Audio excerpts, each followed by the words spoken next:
Mga kapuso, bago sa saksi, pumutok ang Bulkang Canlaon sa Negros Occidental ngayong gabi. At sa kuha ng thermal camera ng PHIVOLCS, kita ang minor explosive eruption na nangyari pasado alas 8 ng gabi na tumagal ng 3 minuto. Nakuhanan din ng ilang residente ang paglabas ng makapal na usok mula sa bungangan ng bulkan.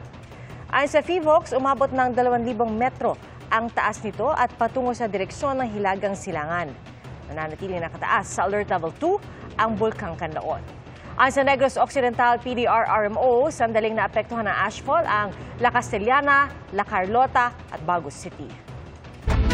At kaugnay ng pagputok ng Bulkang Canlaon, makakapanayan po natin si PHIVOLCS Director Teresito Bacolcol. Director, magandang gabi. Si PR Arcangel po ito. Yes, ma'am. Magandang gabi din po sa inyo. Direktor, base po sa nakita po ninyo sa pag-monitor nyo sa direksyon na ibinugang abo ng bulkan, alin pong mga lugar pa ang inaasahang pinaka-apektado ng pagputok nito ngayong gabi? Kasi sabi po, Hilagang Silangan, tama po ba?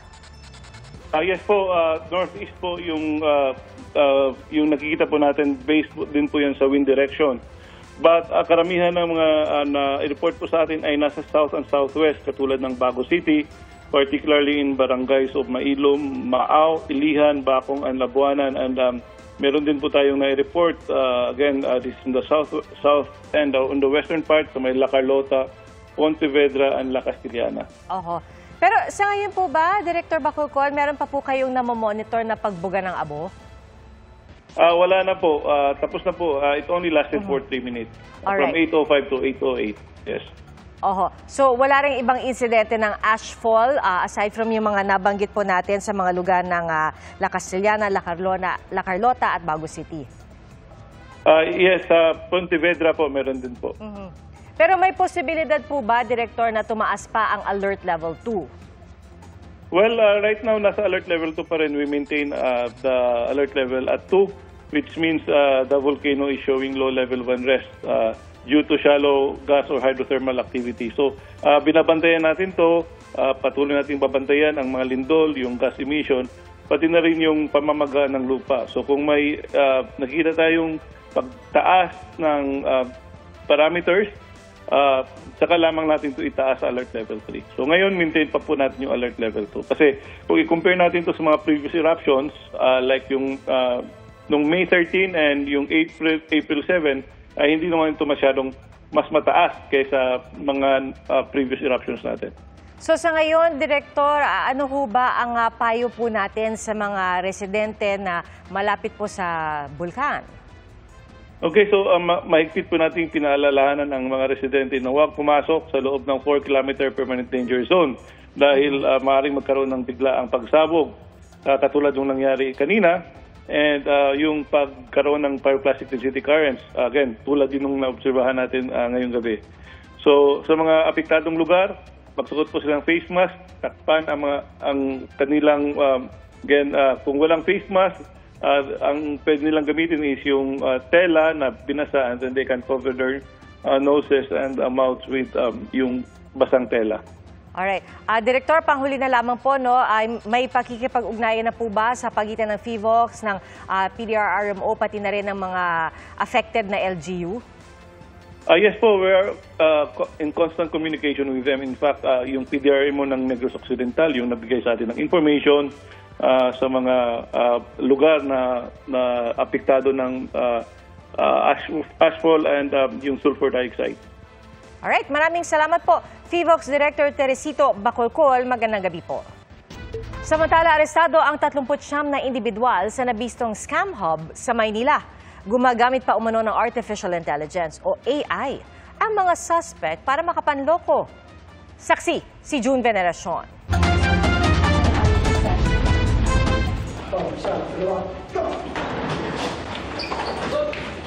Sa pilitan ng pinasok ng anti-cybercrime group ng PNP ang isang condominium unit sa Malate, Maynila.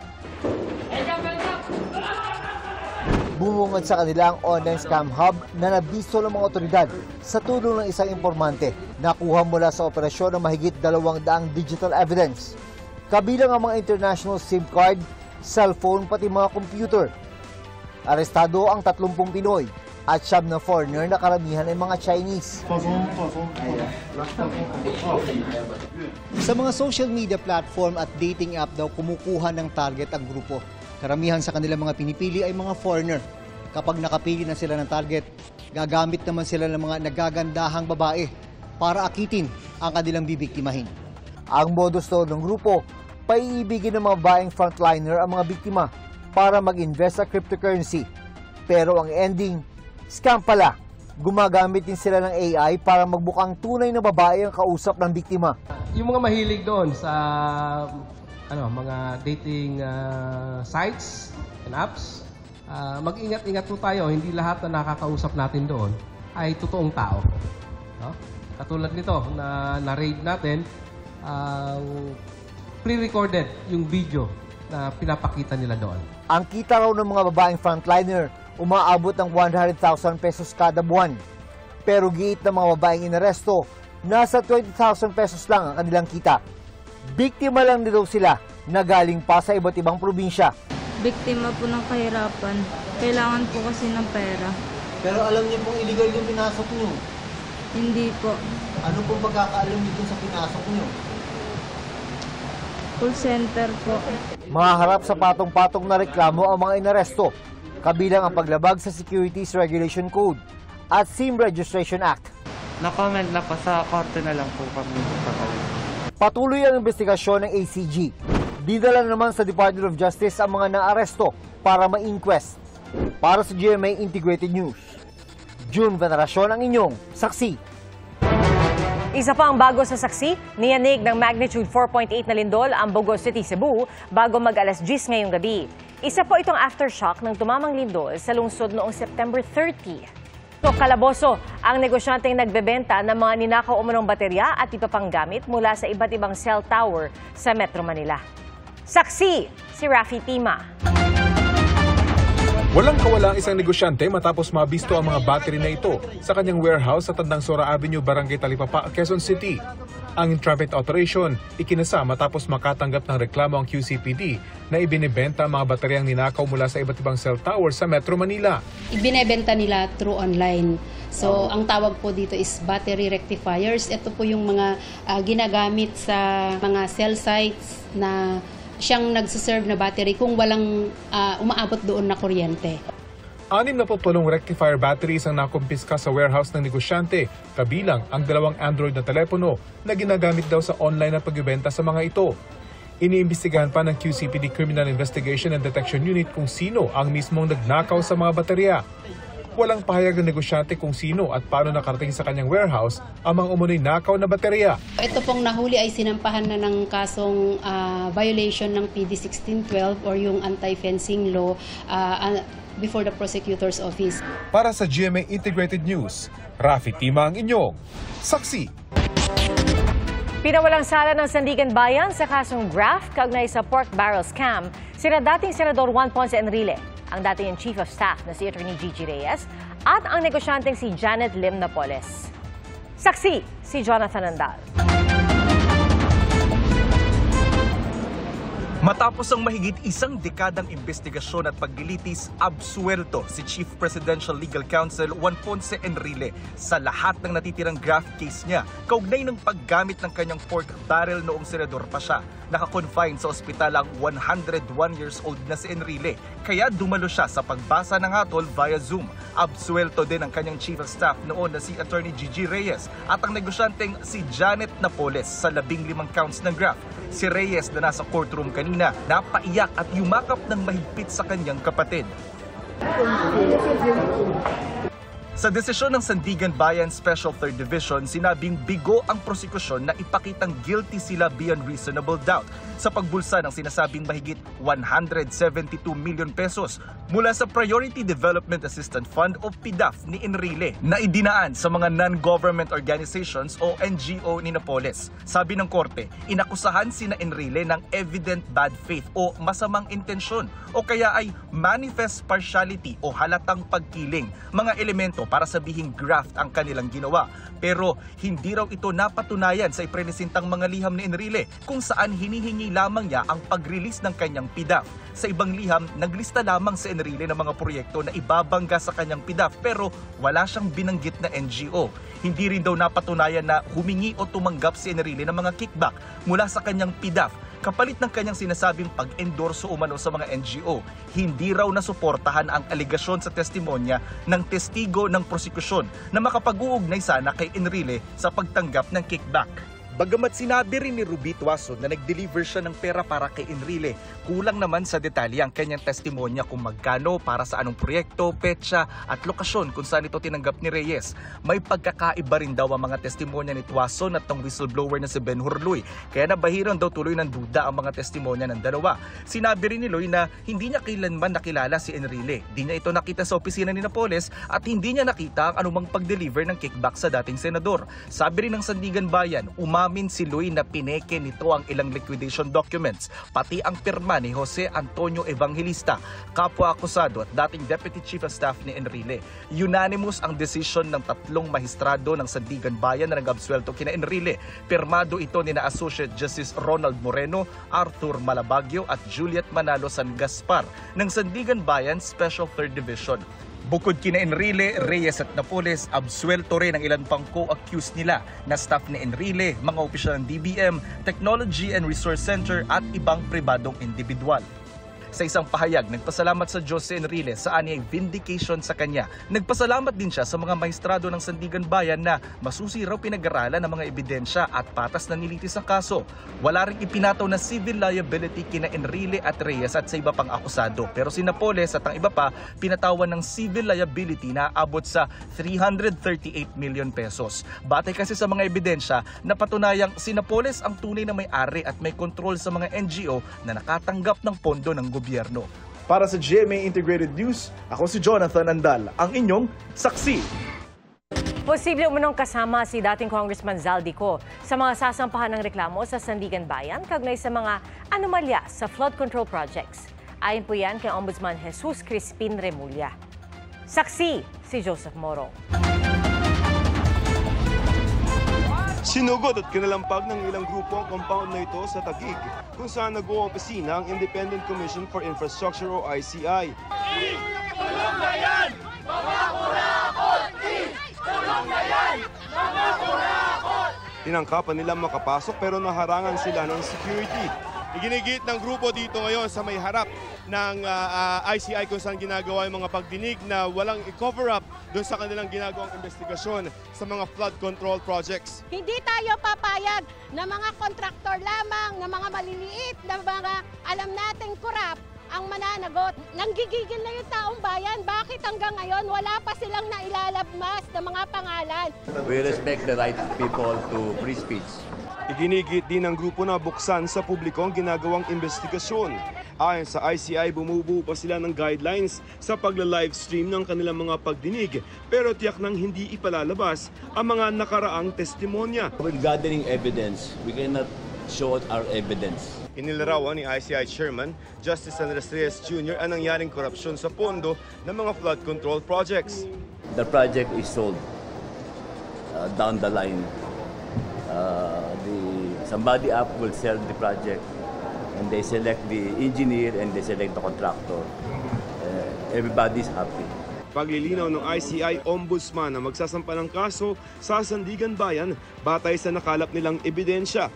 Nasa preliminary investigation na ng Ombudsman ang mga inihaing ebidensya ng ICI kaugnay ng mga proyekto sa Oriental Mindoro, La Union at Davao Occidental.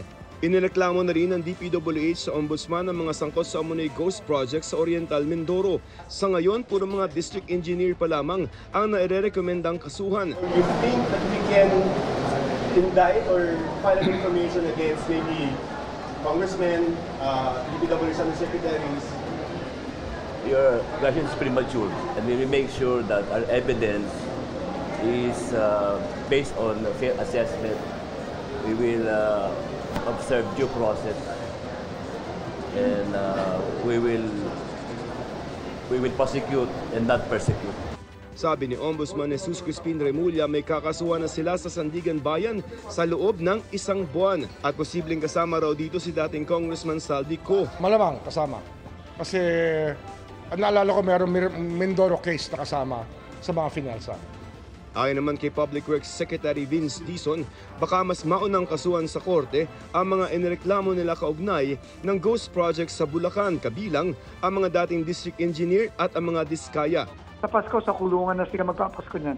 Kanina ininspeksyon ng ICI at DILG ang detention facility sa Payatas, Quezon City, kung saan ikukulong ang mga sangkot sa maanumalyang flood control projects. May 100 na tulong selda ito ayon sa DILG, pero posibleng kulangin umano ito dahil lampas 400 ghost flood control projects ang iniimbestigahan. Kada isa, 10 na lang minimum.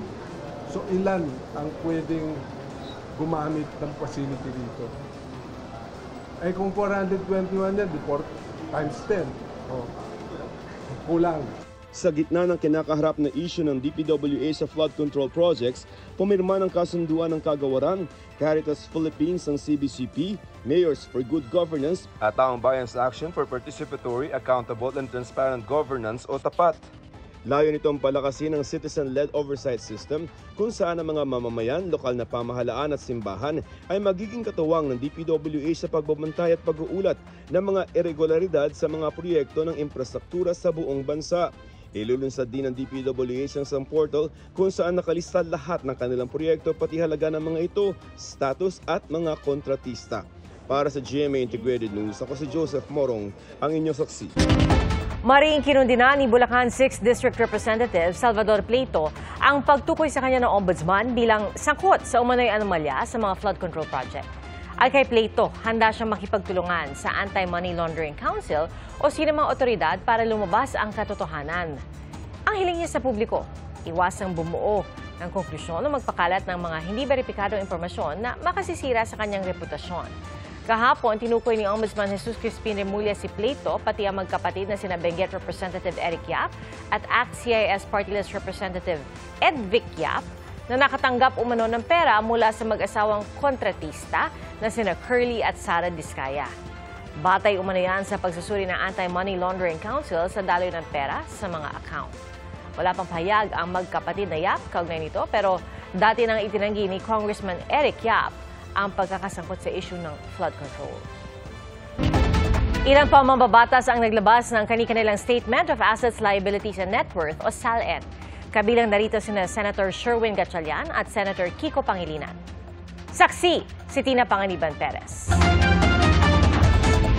Batay sa inilabas niyang Statement of Assets, Liabilities and Net Worth o SALN, lumalabas na nasa mahigit 89.5 million pesos ang halaga ng yaman ni Senador Win Gatchalian o net worth. Ito rin ang kanyang net worth dahil wala siyang idineklarang liabilities.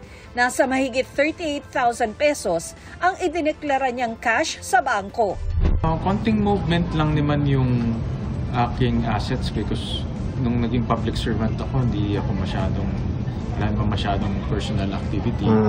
So, nagbenta lang ako ng shares, I think, 6 years ago, 7 years ago. And then after that, wala naman masyadong movement.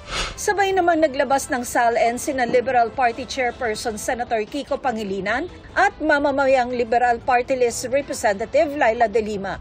Mahigit 26.7 million pesos ang halaga ng mga yaman ni Pangilinan.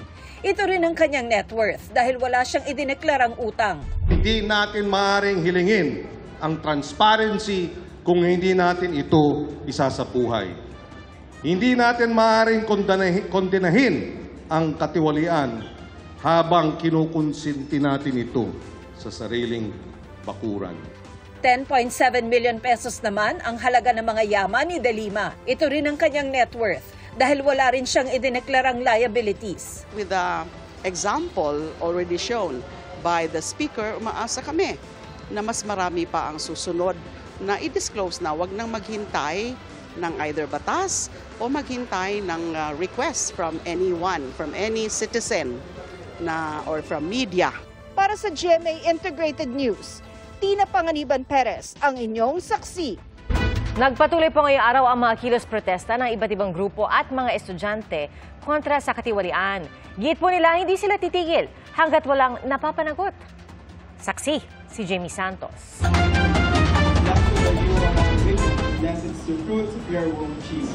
Bit-bit ang mga rosaryo, imahe ng Birheng Maria at mga placard na may panawagan laban sa korupsyon, nagdaos ng prayer rally. Ang mga estudyante, alumni at miyembro ng Ateneo de Manila University sa Katipunan Avenue. Panawagan nila ang transparency, pananagutan at katarungan sa gitna ng mga isyu ng umano'y malawakang korupsyon sa pamahalaan. Bahagi ito ng White Friday protests sa ilalim ng panawagan ng simbahan para sa accountability kasunod ng trillion peso march.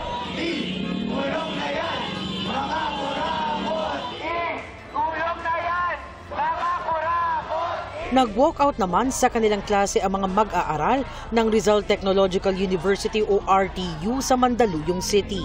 Ang kanilang protesta dahil sa umano'y mabagal na tugon ng pamahalaan sa panawagang panagutin ang mga sangkot sa korupsyon. Tama na! Ikulong na! Sa EDSA Shrine, nagsama-sama na namang muli ang iba't ibang grupo para iparating sa pamahalaan ang tinig ng mamamayan. Bitbit nila ang mga placard na naglalaman ng panawagan na makulong ang mga nagpapahirap sa taong bayan, sabay-sabay na nagsindi ng kandila at nag-ingay. Hindi raw sapat ang imbestigasyon lang. Dapat umanong makulong ang mga magnanakaw at maibalik ang ninakaw sa taong bayan. Wala sanang mahirap kung walang nangungurakot. Na kailangan natin magkaisa this time kasi kailangan na pong mabuhay o magising ng bawat mamayan na hindi na to inuulit-ulit. Gusto natin ng agad-agarang may makita tayong resulta. Pagpapakulong. Patikim pa lang ang mga pagkilos para sa inaabangang malaking rally sa November 30. Para sa GMA Integrated News, ako si Jamie Santos, ang inyong saksi. Pagkwestiyon ng kampo ni dating Pangulong Rodrigo Duterte sa jurisdiksyon ng International Criminal Court o ICC, ibinasura ng Pre-Trial Chamber 1. Ang argumento ng kampo ni Duterte, hindi sakop ng ICC ang Pilipinas dahil kumalas ito sa Rome Statute noong 2019. Pero ipinunto ng Pre-Trial Chamber na November 1, 2011 sumali ang Pilipinas sa ICC. At February 8, 2018 nagsimulang mag-imbestiga ang ICC prosecutor. State party pa ang Pilipinas sa mga panahong iyon, kaya giit ng ICC, sakop ng jurisdiksyon nito ang alegasyong crimes against humanity laban kay Duterte na nangyari rin sa mga panahong iyon. Bukod dyan, kahit nang kumalas ang Pilipinas sa Rome Statute, patuloy itong nakipag-ugnayan sa korte, gaya ng paghiling ng gobyerno ni Duterte na ipagpaliban ng investigasyon noong November 2021 at pakikipag-ugnayan ng kasalukuyang administrasyon kaugnay ng pag-aresto kay Duterte nitong Marso. Sinisikap pa ng GMA Integrated News sa kuna ng pahayag ang kampo ni Duterte. Ikinatuwa naman ng pamilya ng mga biktima ng war on drugs ang desisyon dahil mapapahinga na ang anilay paulit-ulit na issue ng jurisdiksyon ng korte. This is the, kumbaga, most crucial issue. Okay. Kung walang jurisdiction, wala lahat itong mangyayari. Ang natatanging tanong na lamang ay, okay pa ba siya? Okay pa ba yung akusado natin para makapagtuloy na tayo finally? Imbestigasyon kaugnay sa kasong administratibo laban sa mga pulis ay dinadawit sa pagkawala ng mga sabungero na tapos na ng National Police Commission. Ayon kay NAPOLCOM Commissioner Rafael Vicente Calinisan, nakahanda na ang draft resolution nila. Pero itsetsyempo ang paglabas nito sa paglalabas naman ng resolusyon ng Department of Justice o DOJ. Nitong linggo natapos ang preliminary investigation ng DOJ at dedesisyonan na kung sapat ang ebidensya para magsampa ng kaso. Hindi raw muna ilalabas ng NAPOLCOM ang resolusyon nila para madaling mahabol ang mga sangkot sakaling ipaaresto sila ng korte. Inaantay namin yung DOJ resolution. Bakit? Kung absuelto, di okay. Paano kung guilty? Paano kung dismissal ang aming hatol? Saan natin hahanapin? Saan natin isa-serve yung mga warrants of arrest ng mga yan? Wala naman sigurong masama kung hawakan namin ng ilang araw pa. Tapos na naman din kami. Para sa GMA Integrated News, ako si Darlene Kai, ang inyong saksi. Mismo hepe ng LTO ang sumita sa isang SUV na walang plaka at gumagamit pa ng blinker. Ang nasitang driver na pag-alamang may standing warrant of arrest pala. Saksi si Marisol Abduraman. Agad pinara ni Transportation Assistant Secretary at LTO Chief Marcos Lacanilao ang SUV na ito na gumamit ng blinker. Nakasabay ko siya sa EDSA, nagbi-blinker. Ngayon, napansin namin wala din siyang plaka. Agad namin chinek yung nakakabit na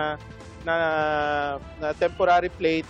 Apparently, walang record. Hindi naman ang magtigas ang driver. Nagpakilala siyang sundalo, binigay niya yung ID niya na driver's license. Hindi yun ang nagbibigay ng karapatan sa kanya na gumamit ng ganyang blinker. Agad ding itinawag ng LTO sa Quezon City Police District Station 10 ang insidente at pina-verify ang driver. Nadiskubre ng mga otoridad na meron siyang standing warrant of arrest para sa kasong paglabag sa Comprehensive Dangerous Drugs Act. Immediately yung ating mga warrant operatives na proceed sa LTO main office, and doon nga po isinerve yung warrant of arrest for violation of Section 5 and 11 ng Comprehensive Dangerous Drugs Act 2002. Nakuha sa sasakyan ng driver ang isang replika ng baril na may nakasaksak umanong mga bala. May nakuha ring ID ng AFP Reserve Command. Kasalukuyan po natin bine-verify, waiting for the result of our verification before the office of the Reserve Command Force ng AFP to attest kung talagang ito ay isang active member. Sa panayam namin sa driver, hindi niya itinangging gumamit nga siya ng blinker. Bakit kayo nag-blinker, sir? Yun po hindi ko naman ginagamit pag abuso, pero nagkataon lang po, ma'am. Dati umano siyang reservist. Bakit po kayo merong replika ng 9mm at may live ammo? No comment na po ako doon, ma'am. Sasampa ng driver ng reklamong paglabag sa illegal possession of ammunition. Para sa GMA Integrated News, Marisol Abduraman, ang inyong saksi. Pumanaw po sa edad na 19 ang social media personality at artist ng Status by Sparkle na si Emmanuel Atienza. Inalala siya ng kanyang amang si Kapuso host Kuya Kim Atienza at ng kanyang mga mahal sa buhay. Kasabay po ng aming taos-pusong pakikiramay, balikan po natin ang masasayang alaalang iniwan ni Eman Atienza.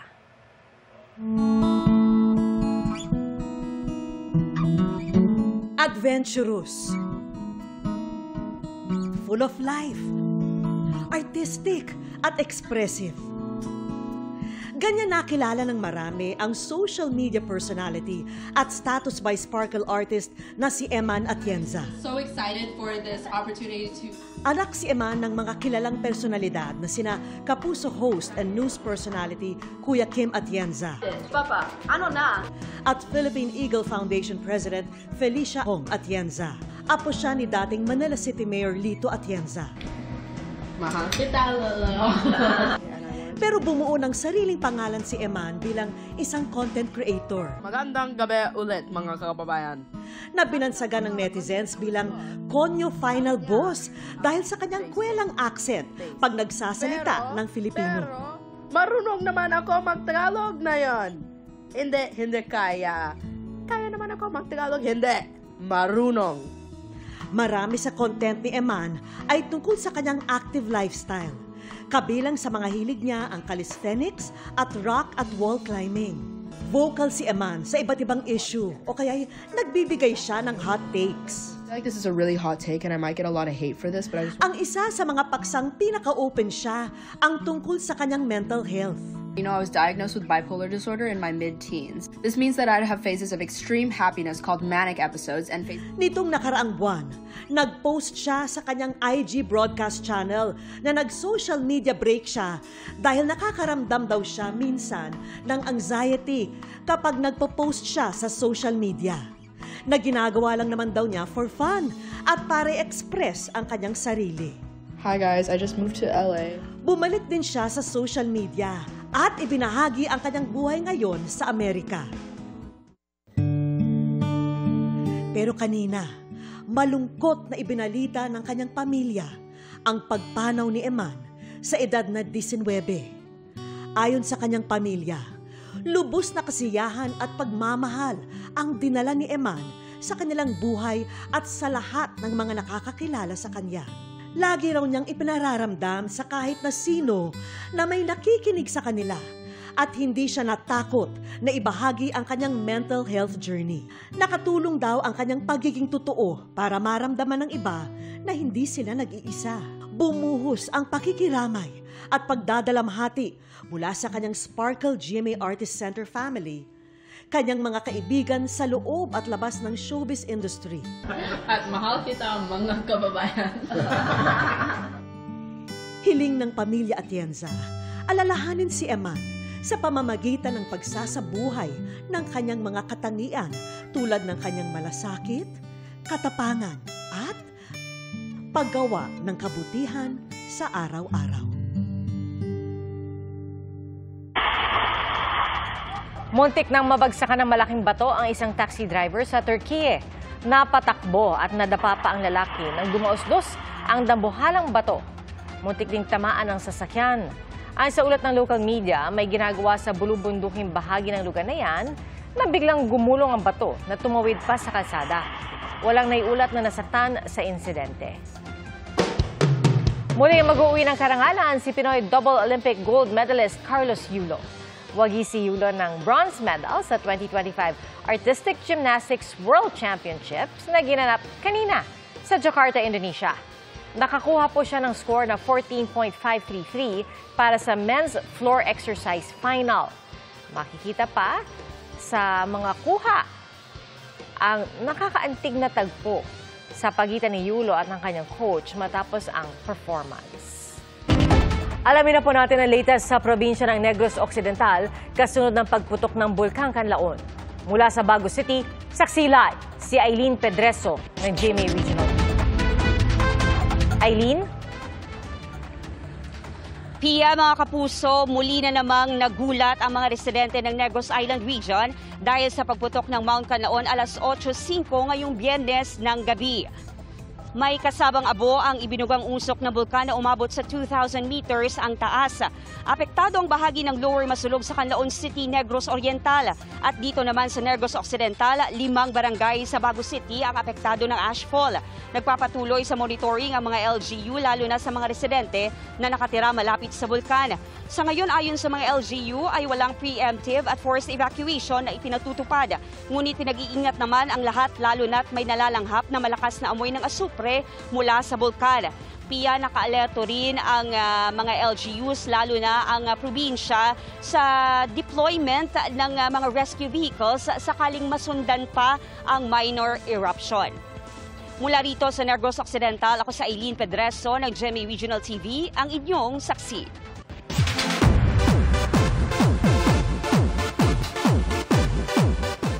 Dalawa pang Gen Z housemate ng Pinoy Big Brother Celebrity Collab Edition 2.0 ang ipinakilala ngayong araw.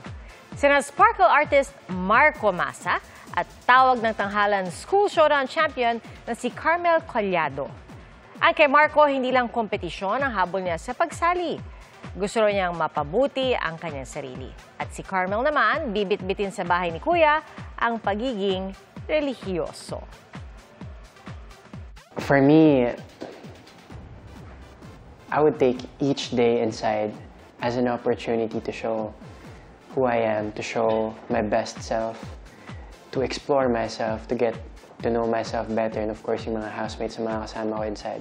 I'm a private person po talaga. Talagang, alam niyo, 24/7 po talagang makikita ko. So, very challenging. So, I think this is another chapter po sa career na meron po ako. Salamat po sa inyong pagsaksi. Ako po si Pia Arcangel para sa mas malaking misyon at sa mas malawak na paglilingkod sa bayan. Mula sa GMA Integrated News, ang News Authority ng Filipino. Hanggang sa Lunes, sama-sama po tayong magiging saksi.